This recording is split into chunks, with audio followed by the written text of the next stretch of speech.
Hey everyone, this is Jaleesa from Green Maple. Today we're going to talk about how to keep a croton happy. Look at this. Doesn't this look like a happy croton? This plant doubled almost in the size of its stem recently. I took this croton from this terrible, sad state to this. All right, so I actually have 4 crotons. I have this large stunner right here. I have this croton that was really big and then it almost died and we brought it back to life. And that's this one right here. This is my rehab croton. And then I have this little small croton that I got earlier this year. And then I also have a large MAMMY croton, and that one is outside. That one's more of a curly leaf type. This plant had some leaves that were a little bit different from these other two. And that is one thing you'll notice about crotons. The leaves, they'll have these orange and red and yellow type leaves and veins. And then you'll have some that have kind of more of a pink hue, pink and yellow. And that's what this one was. That was what I loved about this little small one. Crotons originate from South India. They're tropical plants. They love a warm, humid environment. They love high light, and they are very lovely and beautiful plants. When I look at this plant, it reminds me of a warm tropical place, a tropical paradise, a place that I want to be relaxing or hanging out. It's not like a palm tree, but I think that these are the next best thing. And that is what so many people enjoy, I think, about crotons is their leaf variety and the various colors. They're not just green like so many plants are just green. They have various colors in them. Crotons are one of the most common house plants you can find. They're often at grocery stores, in gift arrangements. They're often given in gift arrangements. They sell them large, medium, and small. I believe this one, when it was originally in its gift basket, it was probably around this size, and then over time it just grew and developed into this large thing. Which brings me to some of the care tips. So how exactly do these plants grow and what makes them happy? Well, being tropical plants, they like a lot of light, and I mean a lot of light, like high light. If you have these indoors, you want them as close to a south or west facing window as possible.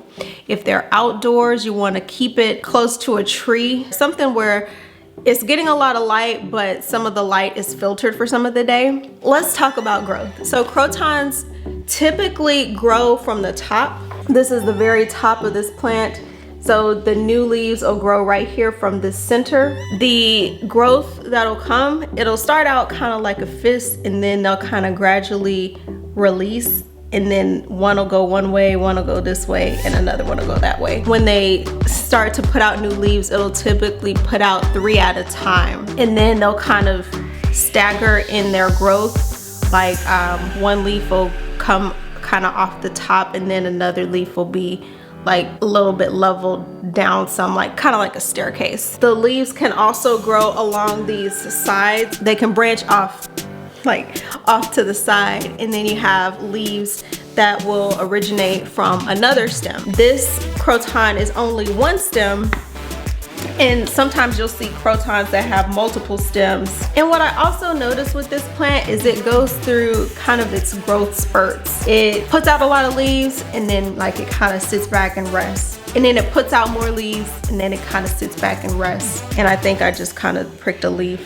on this one. Oh no, please don't fall. I was being too rough with it. I clipped a leaf. It didn't completely come off, but it snapped a little bit. Some crotons you'll see that have multiple stems in the plants, but this one actually has 2 stems, but the second one is down here at the bottom, and it's kind of hard to see. If you're finding value in this video, be sure to give us a like. Now let's talk more about light. This plant will not do well in a north-facing room. If you have this plant and you notice that it's not getting this leaf variation, what's happening is it's still growing, but it's not getting enough light. And in order to get these colored leaves and stuff, you have to give it a lot of light. I would still rotate it, try to rotate it some to allow it to get some rays of sunlight. So what I mean is rotate it like to a different location. Now this plant is an example of one that got a lot of light at one time, but it's getting less light now. These leaves are more green than some of the older leaves, which typically newer leaves are going to be more green. But at some point, if they're getting the right amount of light, they're going to display that red, orange, or yellow leaf vein texture. Let's talk about moisture. This plant likes humidity. No plant likes root rot, so if you're a heavy-handed waterer, be sure to have this plant outdoors. Now, if it's fall or winter, you'll want to refrain from watering it as much as possible unless you see that the leaves are starting to droop, which does happen with this plant. If it ends up getting too dry or if it's overheated, the leaves will start drooping. The leaves will start drooping from the top also. So it's not just like from the bottom, because it kind of looks like with this one, it looks like the leaves are drooping a little bit, but they're not drooping. It's really fine. Also, as far as moisture is concerned, if these plants are indoors, I like to run a humidifier near them because they're tropical plants, and tropical plants love humidity as well as bright light. So mimicking that kind of environment in your home as much as possible will help these plants to stay happy and thriving. Now let's talk about soil. For this plant, standard indoor potting soil does work fine, but I will say that I have used the Cactus, Palm, and Citrus soil mix for this one, and it's done really well with it. I do fertilize this one once a month or once every 6 weeks or something like that, every month and a half in the growing season, which this plant is growing still, and it's still autumn. So I will probably fertilize it one last time before winter. I had this plant, before we moved to this house, we were on the 4th floor of an apartment, and it was in a west facing room. It was getting a lot of light, and it was doing really well for a while. It was putting out a lot of new leaves consistently from May to probably the 1st of July, and then it kind of went back and was resting for a little bit. And then when we moved here at the beginning of August, I placed it here indoors. Next to me is a west facing window, and it kind of got spoiled with getting a lot of light from the previous place we were living. So when it came here and it was here indoors for a few weeks, I don't think this plant was very happy at all with the transition. So I took it back outside, and even when I took it back outside, it was only getting morning light from the east. It still put out like all these really bright green leaves. This is all the new growth that this plant has received within the last, I would say 4 weeks. Maybe 4 weeks, it grew all of these really bright green new leaves.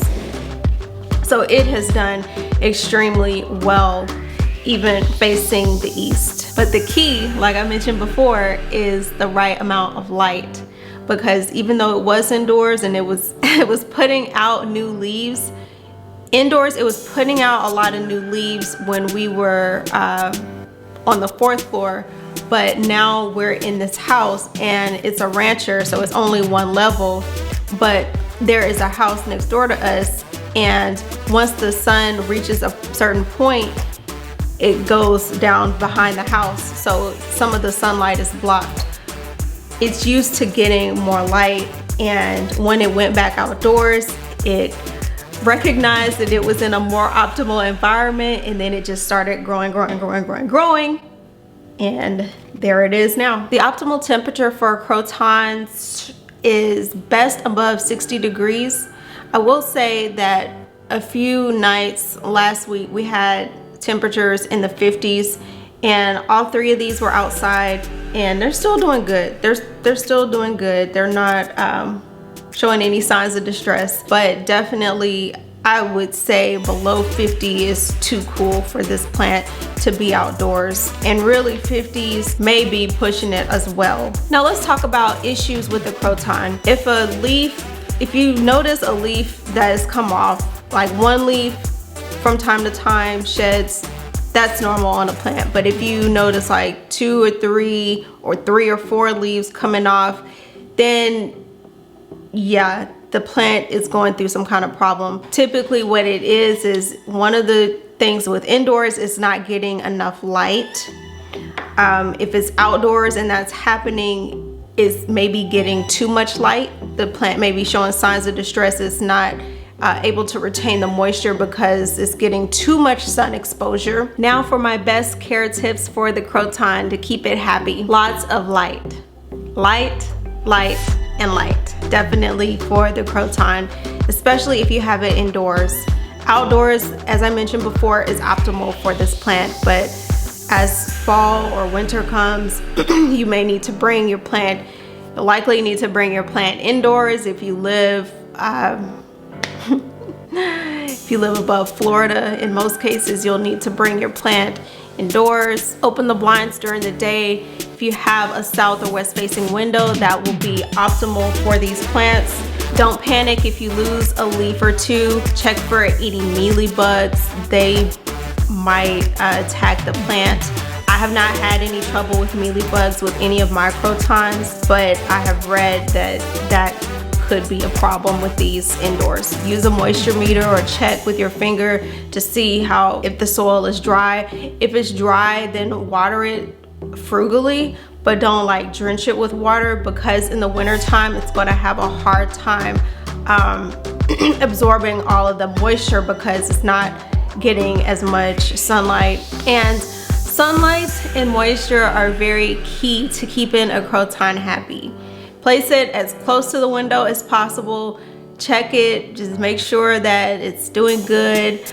I don't think these are hard plants to take care of. I think that if they just get a lot of light and a good amount of moisture and humidity, that they are just fine. They're very happy plants. And don't wait too long to repot. Those are the primary things that will help you keep your Croton happy.